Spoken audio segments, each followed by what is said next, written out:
ক্ৰিকেটৰ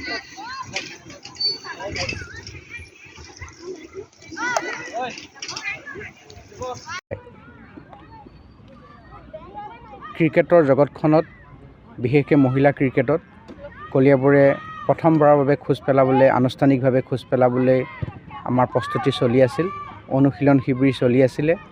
এই পানীৰ মাজতো আমাৰ কলিয়াবৰৰ বহুকেইগৰাকী ছাত্ৰীয়ে অসম ক্ৰিকেট সন্থাৰ অধীনত হ'বলগীয়া আন্তঃজিলা অনূৰ্ধ্ব-15 জিলা ক্ৰিকেট দলত আমি খেলিবৰ কাৰণে কলিয়াবৰ ক্ৰিকেট সন্থাৰ পৰা আমি যোগদান কৰিছিলোঁ।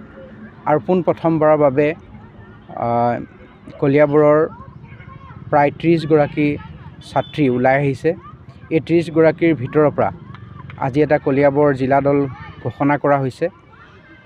তেওঁলোকে অহা 20 তাৰিখৰ পৰা গুৱাহাটীৰ নেহেৰু ষ্টেডিয়ামত অনুষ্ঠিত হ'বলগীয়া আন্তঃজিলা অনূৰ্ধ্ব-15 ওমেন ক্ৰিকেটত প্ৰথমবাৰৰ বাবে কলিয়াবৰ জিলা দলৰ হৈ অংশ ল'ব।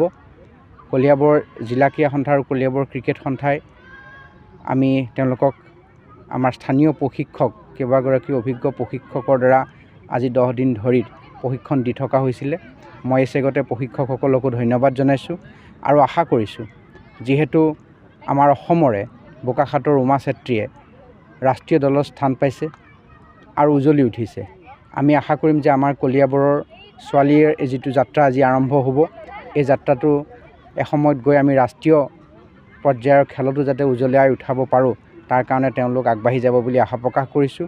আৰু আমি সংগঠক হিচাপে ইয়াত যিমানখিনি সহযোগিতা নিশ্চয় কৰিব লাগে আমি সেইখিনি সদায় কৰি যাম।